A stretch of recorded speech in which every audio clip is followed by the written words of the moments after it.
And welcome back to the show. I am so excited about today's guest. It's one of my coaching clients, Ana Sanchez. She's with First Choice Realty in San Antonio, Texas, and the team leader of the Harmony International Group. I'm so excited about this conversation today. Ana, welcome to the show. Hi, thank you for having me. Ana, I wanted to bring you onto the show. I kind of moved away from having guests, and then I heard your story. And we've been coaching for a while, and I didn't know the whole story, and it was really inspiring to me. And I was thinking, my audience, if they heard your story, it's not the normal story about how people get into real estate. And I think by you sharing the story, you're going to impact so many people, especially women that are moving into the real estate field. So I'm glad to have you on. And when I say it's not a normal journey into real estate, Ana, tell us a little bit how you got started.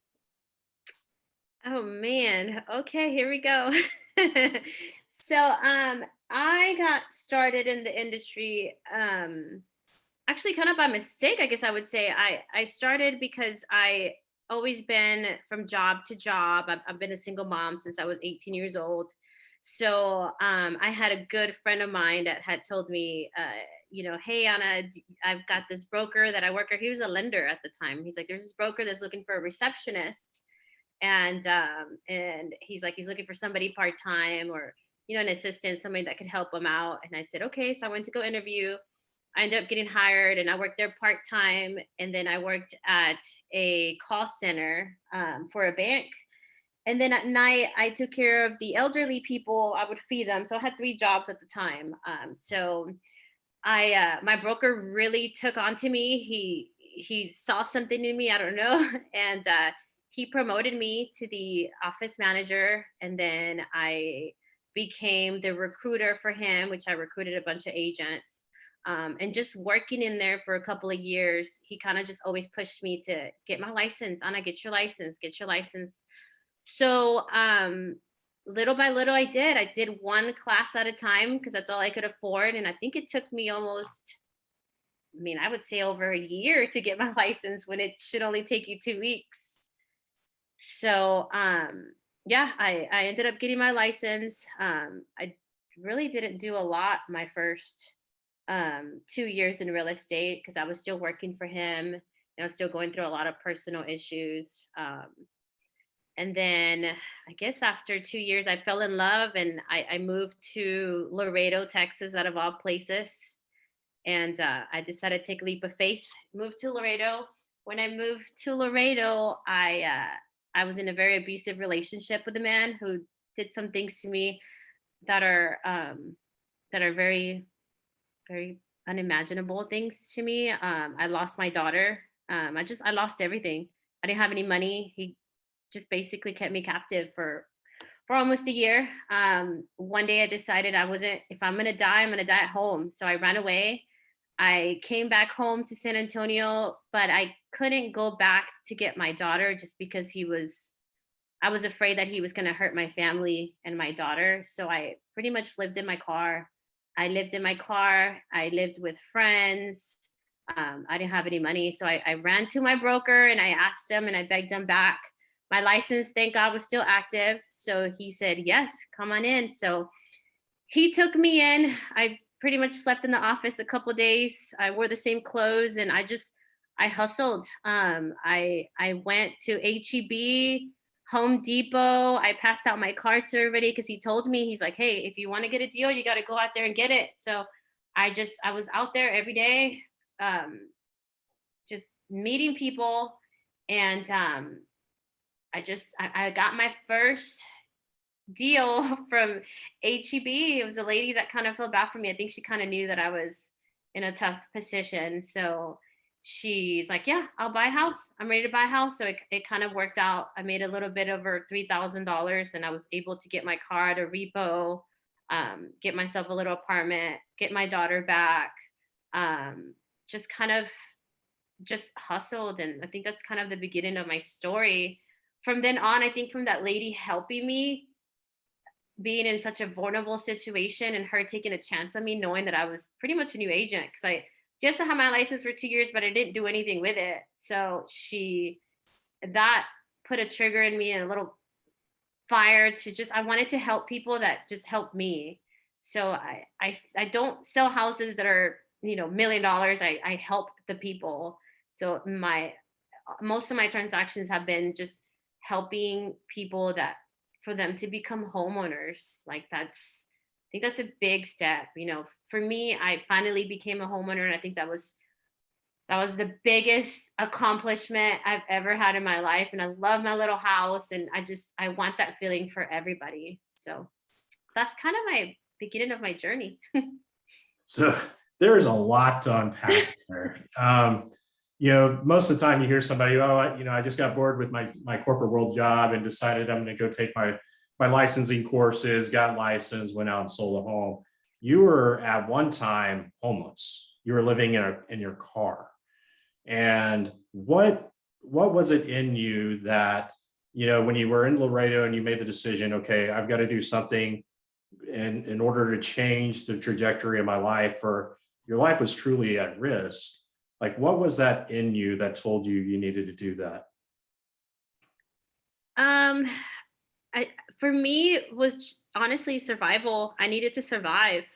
And I just knew, I mean, and honestly, the only thing I had was my real estate license. I didn't have any, I'm not a college graduate. I dropped out of school. I've always had these crazy amount of jobs. Like I've probably have like 30 different jobs. So that's all I honestly had. And that's the only thing I've ever been able to accomplish was my real estate license. So that's why I never gave it up, because it's just I've never been able to accomplish anything besides accomplishing that. So I think it was just that drive and just that need of just I needed to make this work. And even now, like this is all I have. I don't have anything else to fall back on. So I can't let this business go down. I can't. My daughter depends on me. I depend on it. So I have to make it work. Where But do you I've think, been where do you blessed. think that, where do you think that work ethic came from? Mm, I think my work ethic came from my family. My parents struggled all their lives. My dad always worked. I mean, I'm originally from Puerto Rico, and my dad decided to move to Texas for a job. It's a family of I have 5 brothers, so it's 6 children. My dad took a risk and he moved to Texas to give us all a better life. And I've just always seen my family just work for us to just give us a life out here in the States. So I think that was embedded in me as a child, just seeing my parents just try to make ends meet. That's really powerful, that, that generational, that's something we all want to do, that, as parents, is we want to pass that down, teaching them hard work and the value of money and the value of things and relationships and everything else. And I know in my journey with you in coaching, I've been able to see that embedded in who you are as a person. So I commend you for that. So you got into real estate. You started off slow. A couple years later, things start changing. What happens to your business? Um, what happened to my business? It grew, right? Yeah, It it grew. grew. And it's grown immensely. Yeah, it's growing. I mean, I'm a strong believer, like, do take care of people and people will take care of you. So I've always, like I said, it goes from the beginning. That lady took care of me. So I've always taken care of people. And so obviously, just like you said, my work ethic, like if I need to go clean a house because the family's going through things, I will go clean it. If I need to go, paint something or just anything, I make things happen, because a lot of the times people sell their houses because they're sad situations, divorces or death in the family and stuff like that. So I try my hardest to help people in tough situations. And I think that's one thing why I'm here today. I've been licensed now for what, 10 years almost. I think it's because I'm a giver. Yeah, it's that giver's gain, and I see you do a lot. And when you talk about this, I see you do a lot above and beyond the transaction. I know you'd spoken one time of a client that because of their business, they're out and about. You even went to the extent of getting the mobile notary to go out and meet this person on their route to get the deal Yeah. done. You try to figure out how things work. What is one of your favorite client stories? Um, One of my favorite client stories has to be actually one that recently, this past week, I have a lot of favorites, but I think this one kind of stood out. I helped a family from California that was moving here, transitioning to Texas because God told them that they needed to build a church here. So they moved their entire family to San Antonio so they can start a church, a Christian church. So I moved this wonderful family. I helped them. Again, I bent over backwards to get them a beautiful home. They moved in, and that pastor now has a church. And he refers me pretty much everybody that comes in to his life that is moving to San Antonio or relocating or whatever it may be. And this every time I have a transaction that this pastor has sent me, everything goes smooth. Like inspections are perfect, everything's perfect. So I think that's one of my favorite because I can see God's work in every single one of these referrals. And your faith. Let's talk about that because a lot of times in the business world, people avoid talking about faith for whatever reason, fear that might offend somebody or whatever the case may be. I know you're very strong in your faith. How does that play into you being the success that you are as a real estate agent? I think, the reason why I'm here and who I am is obviously because of God. My prayer, me going to church every Sunday, I think it plays a huge impact on my business. And nothing's possible unless you have God in your life. It's simple. I've been through, as you can tell, some really, really tough situations where, anybody else would have gave up. And I didn't because I prayed and I had God and I believed in him. And I know that he had a different plan for me. So I think it plays a huge part in everything I do. Yeah, and as a person of faith as well, I've seen it happen in my business and in my world and the relationships that I've formed and how we've crossed paths. I don't think anything is by coincidence. I believe God does have his hand in that. And so it's really cool to be able to hear you actually talk about faith and how it ties into your business because a lot of people are afraid of that, especially today. Yeah. And so commend you on that. So I know we're going to have people listening to this that have been through a situation that is similar to yours or may have paralleled your story, and they may be in that position where they're making a decision to either to give up and succumb to that, or they're like, I'm going to make a difference. I'm going to make a change now and go the other direction. What advice can you give to those individuals that may be in that place today? Um, just don't give up. I think consistency will take care of you. When I came back home from my situation and not having anything, I didn't. I put myself out there as hard as it was, and I just didn't feel ashamed of like, oh, I'm wearing the same outfit, or I don't have a place to stay tonight. Like I just don't give up. God again is huge, but I mean, for people in this industry, I would go to the all the builder open houses, and I would feed myself out of the gift cards because I would put it in the raffle. So they give me a $50 gift card. I'm like, okay, yes. So just by being out there, going to events, or just don't give up on your business. Yeah, I God will remember take care of that. I remember that as a new agent, starving agent. I'd look at those open houses. And I'm like, all right, which They one's always had the what? food. Yes. So that's how I ate.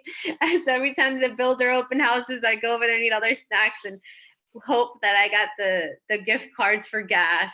So if you're out there and like I said, just working, just go to work.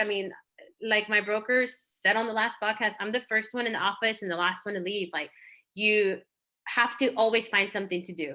There's always something to do in this business, whether it's marketing, talking to people, there's always something to do. And just don't give up. Don't give in. Yeah, I think that goes to the fact that there are no shortcuts. A lot of people get in this business. I get a lot of people that hire me and they're like, okay, how can I do this and it be easy? And it's not. It's still work. It's hard work. It's that work ethic.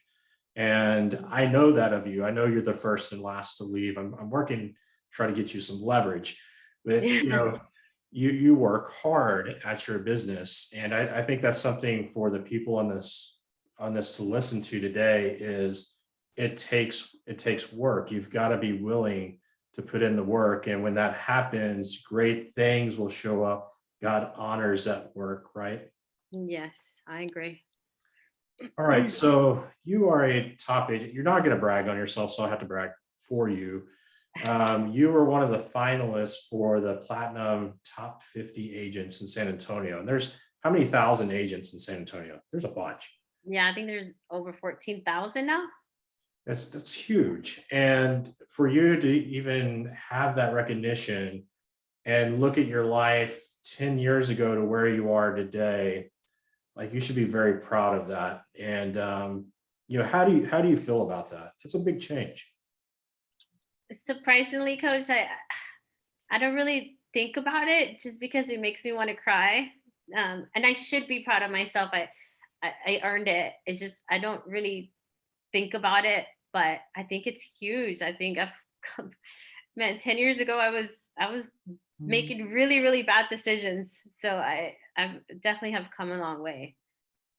It feels good. It feels good now that you pointed out and stuff, Yeah, and I think your story is a testament to that, and I think it's a testimony to others that like I was saying could be in that same position or paralleling your story in their lives. Is that there is opportunity, there is freedom, there is the ability to change things. You don't have to be stuck where you're at today, and a lot of it's up here. It's a lot of it's mindset, a lot of it's the heart, right? And being able to overcome that and keep looking forward and knowing and painting for yourself that vision of what could be and keep chasing it.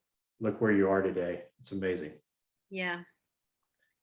So somebody's thinking about buying, selling, investing in real estate. San Antonio, Texas, one of the fastest growing cities in the country, one of my favorite places to go visit.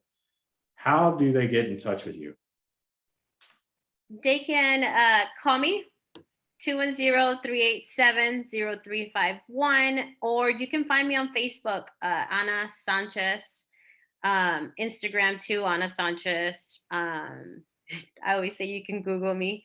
Just put Ana Sanchez, Realtor San Antonio. I'm in there. And then you can also, I obviously have a team. I have an amazing team, and it's Harmony Real Estate Group.